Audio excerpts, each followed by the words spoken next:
দুদিন ধরে অরুণাচলের ভয়ঙ্কর আর কষ্টকর রাস্তা দিয়ে ছোটার পর একটা শহরে এসে পৌঁছালাম। এরই নাম মেচুকা।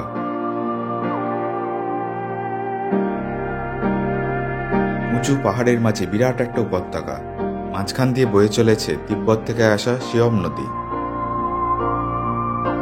মেচুকা থেকে তিব্বত মাত্র 29 কিলোমিটার দূরে। শহরের কেন্দ্রস্থলে আছে খুব ছোট্ট একটা এয়ারপোর্ট। মেচুকা শহর থেকে যেদিকে যাওয়া যায়, যত দূর যাওয়া যায়, শুধুই বিস্ময়।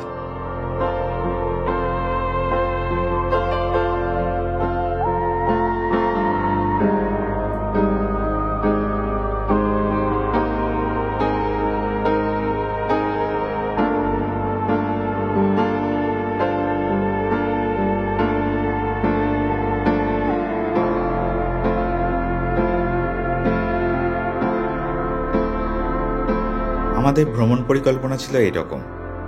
আনিনির গল্প তো আগেই বলেছি। আনিনি থেকে চললাম মেচুকার উদ্দেশ্যে। আবার একই রাস্তা দিয়ে রোয়িং যেতে হবে, তারপরে পাশিঘাট হয়ে মেচুকা। এই কারণে অনেকে সময়ের অভাবে শুধু আনিনি বা মেচুকা আলাদাভাবেও ঘুরতে যান। দুপুরে পৌঁছালাম মায়োডিয়া পাস। 8711 ফিট উচ্চতা, প্রচণ্ড ঠান্ডা। শীতকালে বরফ দেখতে অনেক পর্যটক এখানে আসেন। আমরা খেলাম ভুজ্জলাকিয়া লঙ্কার গুঁড়ো দিয়ে ম্যাগি আর ব্ল্যাক কফি।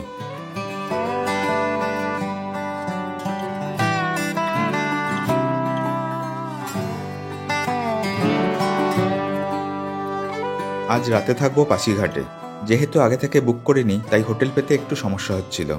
আমরা ছিলাম এই হোটেলে। সকালে বেরিয়ে পড়লাম। পাশিঘাট বেশ ছিমছাম সুন্দর জায়গা।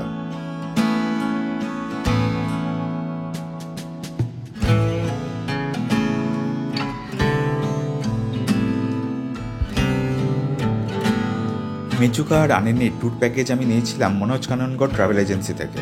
9 দিনের ট্রিপে ডিব্রুগড় থেকে ডিব্রুগড় আমার খরচ পড়েছে জলখাবার সহ 23,000 টাকা।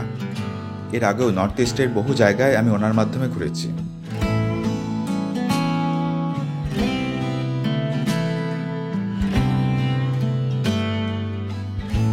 পাশিঘাটের আনারস খুব বিখ্যাত। অনেক নাম শুনেছি, খেয়ে সত্যিই অভিভূত হয়ে গেলাম। খুব মিষ্টি আর ততটাই রস। তানজানিয়াতে আনারসের স্বাদ মনে হয় এরকম ছিল। রোজ খাবো বলে অনেকগুলো কিনলাম। আনিনির রাস্তা যেমন ফাঁকা ফাঁকা ছিল, মেচুকার রাস্তা তেমন নয়। মাঝে মাঝেই ছোট ছোট গ্রামগঞ্জ। এমনই একটা জায়গায় আবার দাঁড়ালাম।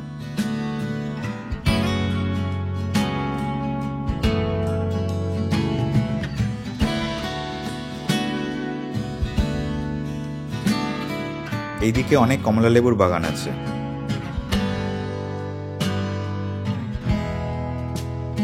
দুপুরের খাবার জন্য অনেক বাছাই করে এই হোটেলটায় এলাম। নদীর ধারে স্থানীয় খাবার দাবারের জায়গা।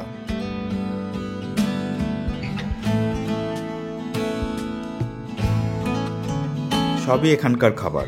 সঙ্গে নিলাম এই নদীরই মাছ। সিদ্ধ রান্না, তবে দারুণ স্বাদ। সর্ষে বাটা দিয়ে করলে মনে হয় এই মাছ খেতে খুব ভালো হবে।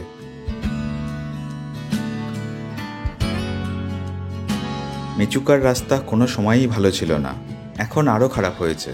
পুরো উত্তর পূর্ব ভারত জুড়ে হাইওয়ে তৈরির কাজ চলছে। মেচুকার রাস্তায় পাহাড় কাটার জন্য মাঝে মাঝেই আমাদের দাঁড়াতে হচ্ছিল। ঘণ্টাখানেক অপেক্ষা করতে হয়েছে, এমনও হয়েছে। খারাপ রাস্তার কারণে গাড়ির গতিও কম ছিল। এরপর একটা অপ্রত্যাশিত ঘটনা ঘটল। মেচুকা থেকে 60 কিলোমিটার আগে একটা দুর্ঘটনায় পড়লাম। সন্ধির মুখে গড়িয়ে আসা একটা পাথরের সঙ্গে ধাক্কা লাগলো। সামনের একটা চাকা পুরো তুবড়ে গেল। চাকা পাল্টেও কিছু করা গেল না। কাল অনেক কাঠখড় পুড়িয়ে রাত 10টা নাগাদ তাঁতও আসতে পারলাম। হোমস্টের ঘর সহনীয় হলেও বাথরুম ছিল ভয়াবহ। আলো আর মেচুকার মাঝে থাকার ভালো ব্যবস্থা সম্ভবত নেই। আমার ঘুম থেকে ওঠার আগেই মনোজদা বেরিয়ে গিয়েছিলেন। বেলা 10টা নাগাদ গাড়ি ঠিক করিয়ে আনলেন।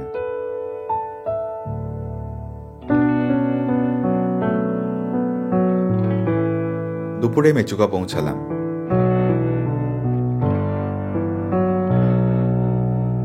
মেচুকাতে অনেক হোটেল হোমস্টে আছে। আমি একটু নিরিবিলিতে থাকতে চেয়েছিলাম, আবার শহর থেকে যেন কাছেও হয়। মনোজদা সেই রকমই ব্যবস্থা করেছেন। পিচ রাস্তা ছেড়ে কাঁচা রাস্তা ধরলাম। কিছুটা যাওয়ার পরে নদীর পাড়ে দাঁড়ালাম। ছোট্ট নদী পাহাড় থেকে নেমে শিয়মে মিশেছে। নদীর ওপারেই হোমস্টে।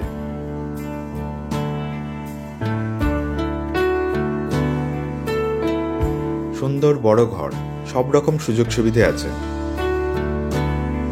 ঘর থেকেই ভিউ পাওয়া যায়। হোমস্টের সবই ভালো ছিল, কিন্তু রান্নার সার্ভিস ঠিকঠাক নয়। ছাদ থেকে শহরের একটা অংশ দেখা যায়। এখান থেকে হয়তো 1 কিলোমিটারের মতো হবে।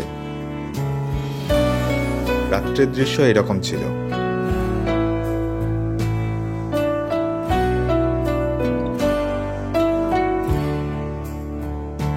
হোমস্টেতে বিরাট বিরাট চৌবাচ্চায় ট্রাউট মাছের চাষ হয়। বাইরে রপ্তানি করেন, অনেকে কিনতেও আসেন।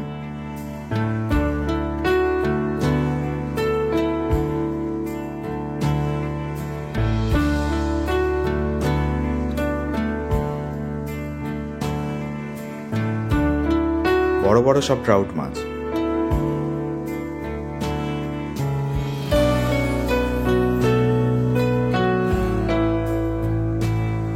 হোমস্টের ওপরেই একটা গ্রাসল্যান্ড আছে, যেখানে ঘোড়া মিউল চড়ে বেড়ায়।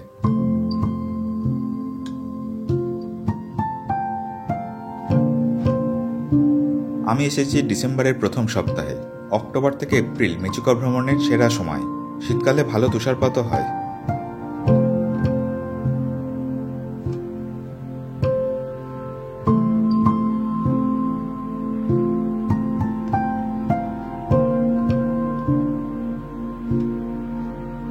এর বিপরীতে, অর্থাৎ হোমস্টের সামনের পাহাড়গুলোতে আছে সেনাবাহিনীর বাংকার।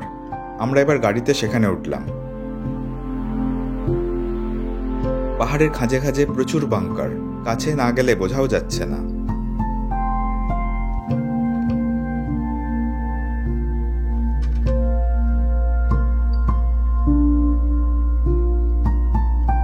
অনেক প্রকৌশল পরিকল্পনা করে বানানো।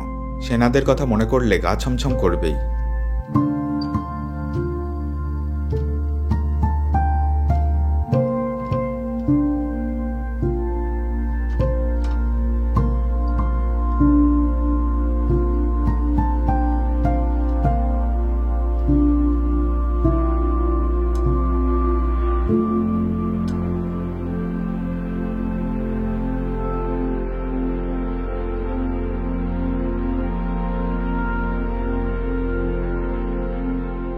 সন্ধে শহরের মধ্যে গেলাম। বাজার, দোকান, অলিগলি ঘুরে রেস্টুরেন্ট খুঁজছিলাম। এই রেস্টুরেন্টের নাম অনেকের মুখে শুনলাম, দেখতেও বেশ সুন্দর। এখন সবাই ডিনার করছেন। 7টা থেকে 8টার মধ্যেই এখানে সব বন্ধ হয়ে যায়। আমি নিলাম চিলি পর্ক।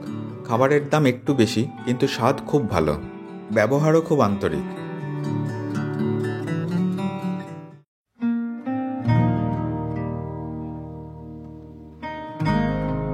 সকাল সকাল বেরিয়ে পড়লাম। আনিনিতে সুন্দর আবহাওয়া পেলেও মেচুকাতে শুরু থেকেই মেঘলা। উপরের পাহাড়গুলো সব মেঘে ঢাকা পড়ে গেছে, না হলে দেখা যেত চারিদিকের পাহাড়ই তুষারাচ্ছাদিত।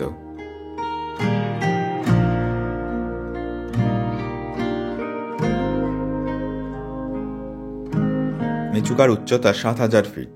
পাহাড়ের ওপরে যেখানে মেচুকা লেখা আছে ওখানে ট্রেক করেও যাওয়া যায়। গিয়ে ঘুরে আসতে একটা বেলা সময় লাগে। শহরের কেন্দ্রস্থলে টুরিস্ট পুলিশ বুথ আছে।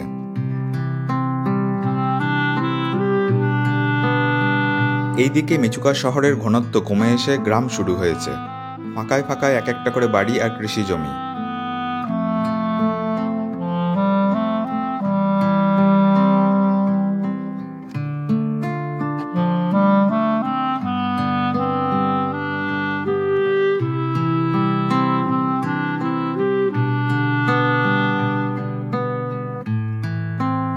আর প্রতিটি বাড়িই সুন্দর। মনে হয় সব বাড়িগুলিরই ছবি তুলে যাই। বাড়ির চারপাশে গরু মিথুন চড়ে বেড়াচ্ছে। সেপ্টেম্বরে গ্রামগুলির সৌন্দর্য বহুগুণ বৃদ্ধি পাবে।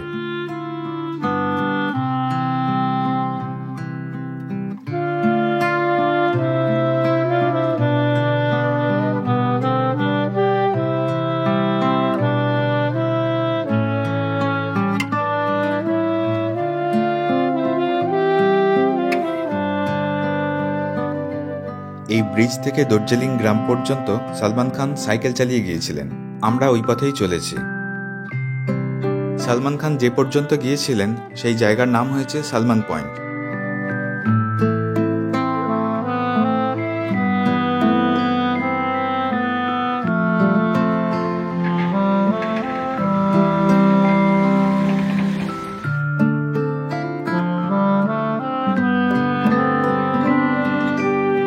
শহরে এয়ারটেলের নেটওয়ার্ক ভালো পাওয়া যায়, বিএসএনএলে শুধু কথা বলা যায়।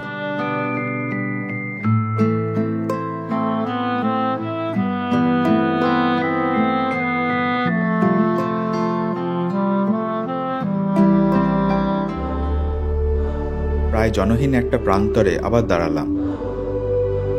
এখানেও একটা লম্বা হ্যাঙ্গিং ব্রিজ আছে, তবে শুধু হেঁটে পারাপার করা যায়, খুব একটা ব্যবহার হয় বলেও মনে হলো না। নদী, উপত্যকা, উঁচু উঁচু পাহাড় আর পাহাড়ের গা ঘেঁষে বয়ে চলা রাস্তা, এই সৌন্দর্যের ব্যাপ্তি ড্রোনে ভালো বুঝতে পারলাম।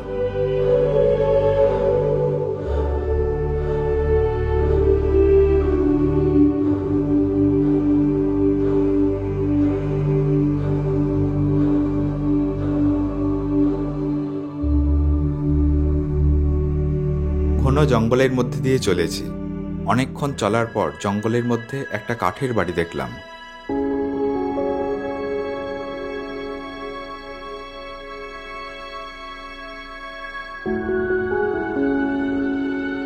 কোনো জার্মান থ্রিলার ফিল্মের লোকেশন মনে হচ্ছিল। কোনো লোকজন নেই।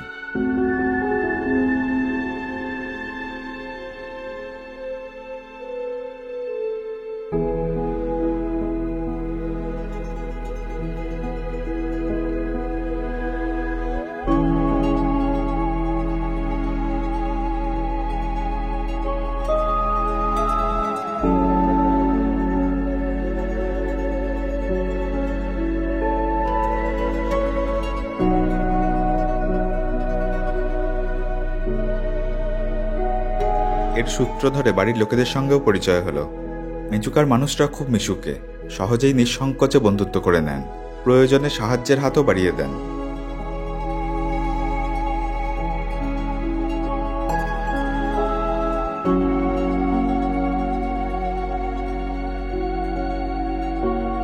অরুণাচল প্রদেশে বহু উপজাতির মানুষ বসবাস করেন। তাদের ভাষা, পোশাক, সংস্কৃতি সবই আলাদা।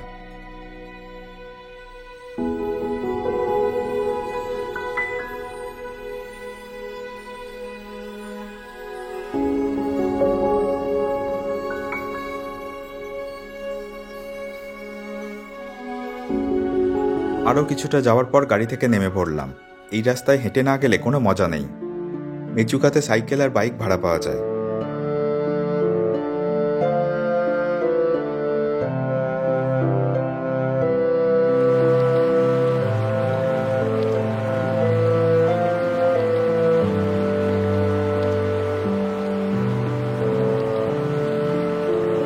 দার্জিলিং গ্রামের সালমান পয়েন্টে পৌঁছালাম।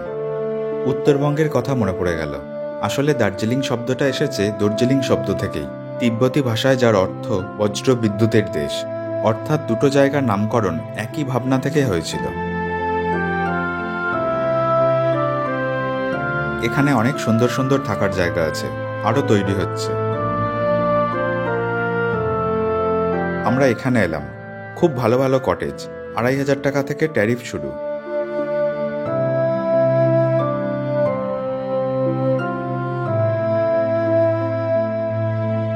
ঘরের অপর দিকে আছে সুন্দর একটা বারান্দা, নদীর দিকে মুখ করে।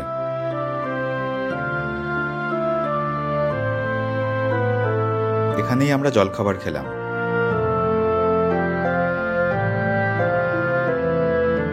সবুজ লন থেকে উপত্যকার সুন্দর সব ছবি পাওয়া যায়।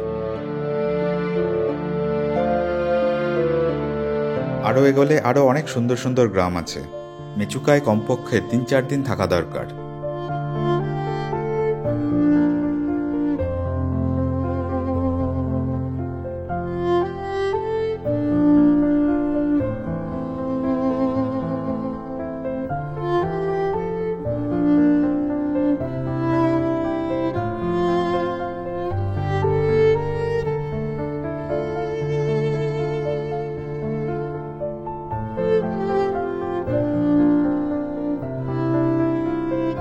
শহরে ফিরে এবার উল্টো দিকের রাস্তা ধরলাম।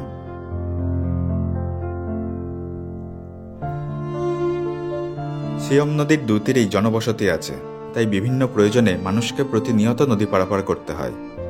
এরকম ঝুলন্ত সেতু অনেক দেখা যায়, প্রাচীন কাল থেকে চলে আসছে।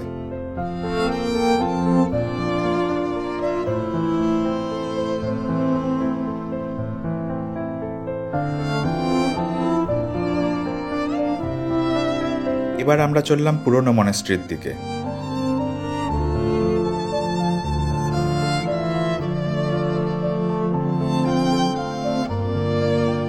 মেচুকা থেকে যে রাস্তায় ধরা হোক, সব দিকই সুন্দর। বিস্তৃত উপত্যকায় সুন্দর সুন্দর এক একটা গ্রাম, প্রচুর পাখি আর পাহাড়ের বৈচিত্র্য।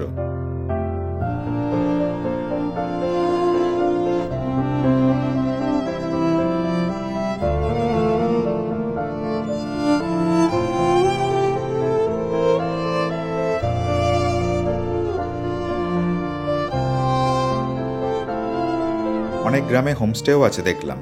পরের বার এইসব গ্রামে একদিন করে করে থাকবো।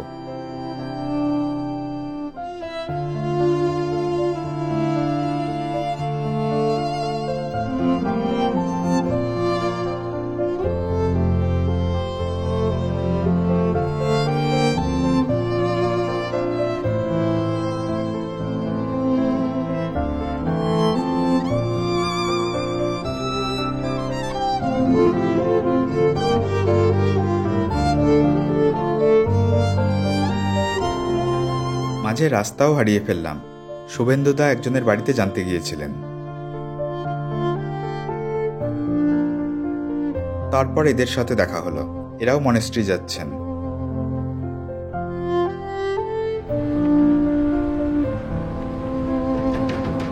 মেচুকা থেকে 1.5 ঘন্টার মতো সময় লাগলো। 400 বছরের পুরনো মনেস্ট্রি।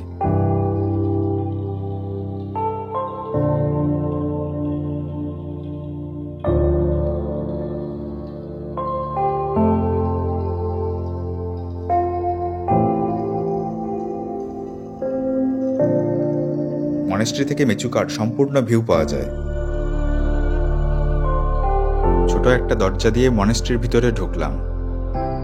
পদ্মসম্ভবার সোনালী মূর্তি, তান্ত্রিক বৌদ্ধ ধর্মের অন্য একটা রূপ এখানে দেখা যায়।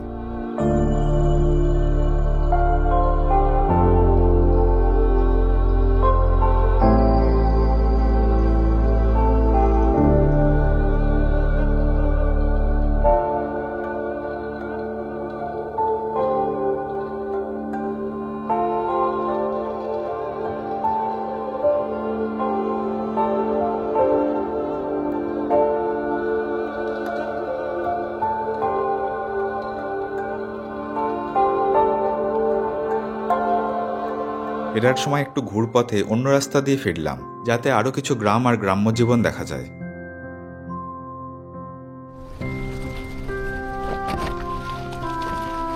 শহরের কাছেই অ্যাডভেঞ্চার পার্কে এলাম। এখানে রিভার রাফটিং, জিপলাইন সহ আরো অনেক কিছু আছে। আজ যদিও কোনো কারণে বন্ধ রয়েছে।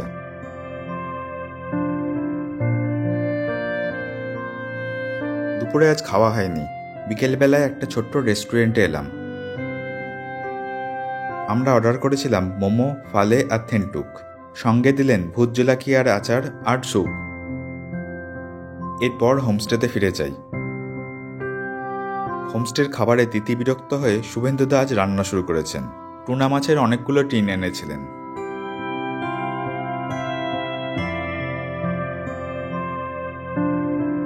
খেতে দারুণ হয়েছে।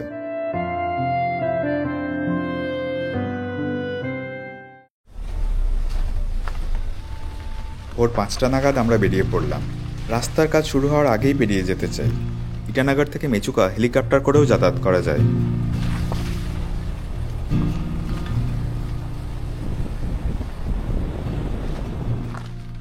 দিনের আলো ফুটছে, রাতের আলো এখনো নেভেনি।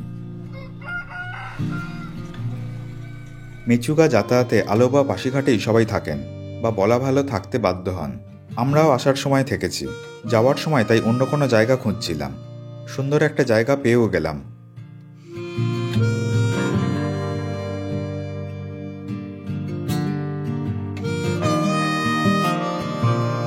মনোজদা সমস্ত খোঁজখবর নিয়ে বুক করে দিলেন।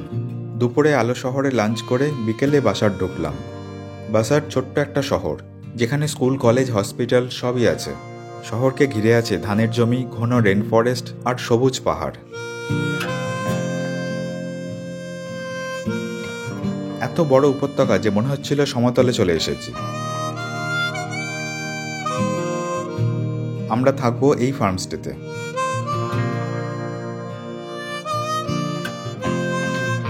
বাসারে গালো উপজাতির মানুষরা থাকেন, সেই রীতিতে সবকিছু বানানো হয়েছে। 2000 টাকা থেকে কটেজের ট্যারিফ শুরু, টেন্টে থাকার ব্যবস্থাও আছে। গাছপালার মধ্যে দিয়ে কিছুটা যাওয়ার পর একটা কটেজের সামনে এলাম। এটা সব থেকে সুন্দর কটেজ, এর ভাড়া 3000 টাকা।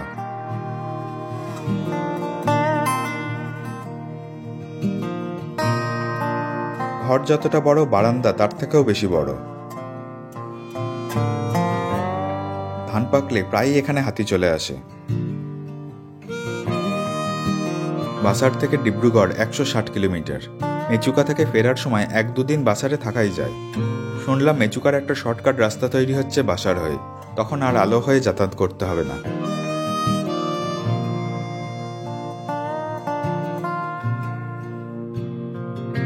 বাসিঘাটের আনারস আজ শেষ হলো।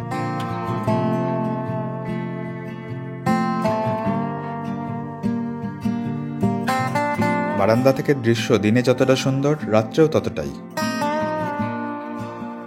বারান্দাতেই বসেছিলাম। একটু পরে এখানকার মালিক ডেভিড এলেন। তখনই জানালেন বাসকন ফেস্টিভ্যালের কথা। প্রতি বছর ডিসেম্বরের 6 থেকে 8 পর্যন্ত হয়। ঘটনাক্রমে আজই ডিসেম্বরের 8 তারিখ। দারুণ দিনে এসে পড়েছি। একটুও সময় নষ্ট না করে বেরিয়ে পড়লাম। টিয়াবু আর খিদি নদীর সঙ্গমস্থলে হয় বাসার কনফ্লুয়েন্স ফেস্টিভ্যাল, সংক্ষেপে বাসকন। শীর্ণ দুটো নদী পেরিয়ে আমরা পৌঁছালাম। আজ অন্তিম দিন, সবার উৎসাহ তাই শিখরে, চোখে মুখে আনন্দ ঝলকাচ্ছে।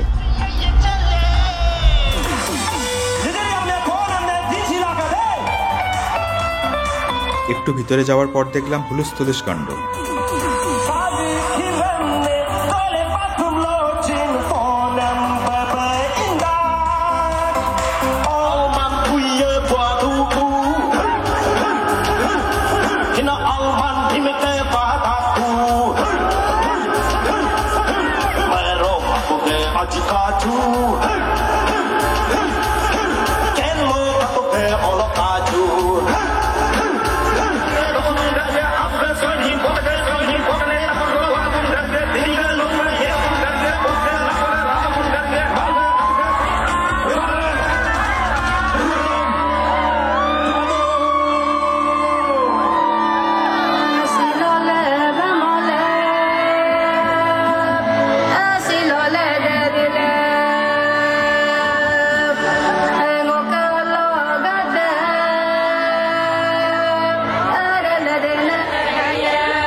অরুণাচল প্রদেশের সংস্কৃতি তুলে ধরার জন্য এই উৎসব।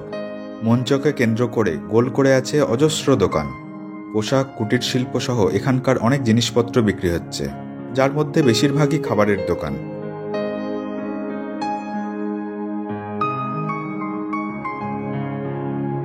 দোকানগুলো বিভিন্ন উপজাতির বাড়ির আদলে তৈরি করা হয়েছে। ভিতরের ঘরে আছে রান্নার ব্যবস্থা। চিকেন, পর্ক, অনেক রকম মাছ ইত্যাদি বারবিকিউ হচ্ছে। সঙ্গে ফার্মেন্টেড পানীয়, রাইস বিয়ার বলা যায়। এটা রেশম পোকা। প্রতিটি দোকানের সামনে রয়েছে বসে খাওয়ার ব্যবস্থা। বিভিন্ন রকম ডিজাইনে করা হয়েছে। আর মাঝখানে আগুন জ্বলছে। নদীর ধারে হওয়ায় এখানে ঠান্ডা ভালোই।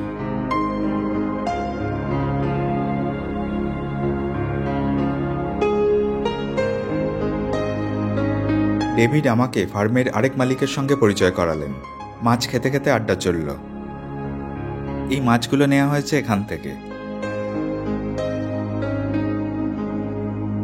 তারপর রোস্ট করে ভুতজুলাখিয়া লঙ্কার গুঁড়ো দিয়ে, স্থানীয় মশলা আর এই স্যালাড দিয়ে খাওয়া।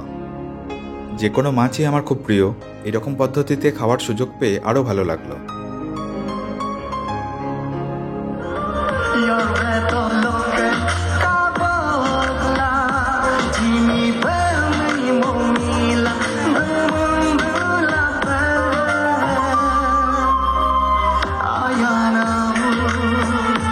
সবাই অরুণাচলের নামকরা গায়ক।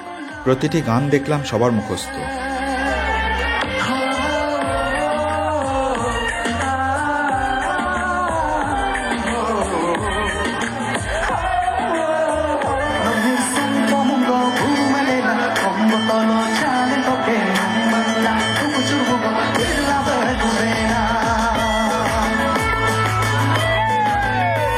কোথাও কোনো বিশৃঙ্খলা নেই, পুলিশ বা কোনো গার্ডও নেই।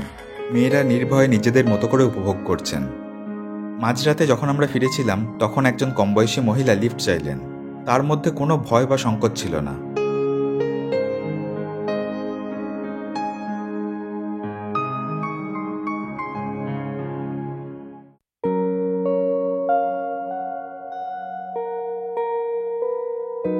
ঘুম থেকে উঠলাম সুন্দর একটা সকালে।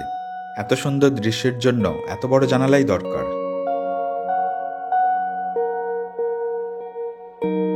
এরপর ডাইনিং রুমে গেলাম জলখাবার খেতে।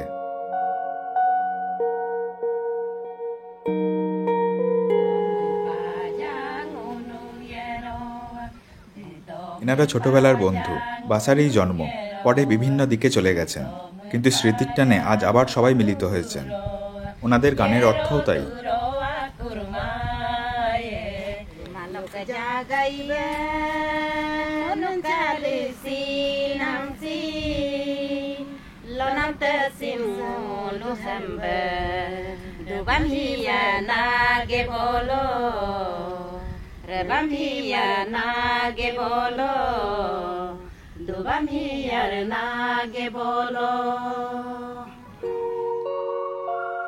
এরপর আমরা ডিব্রুগড়ের উদ্দেশ্যে বেরিয়ে পড়লাম।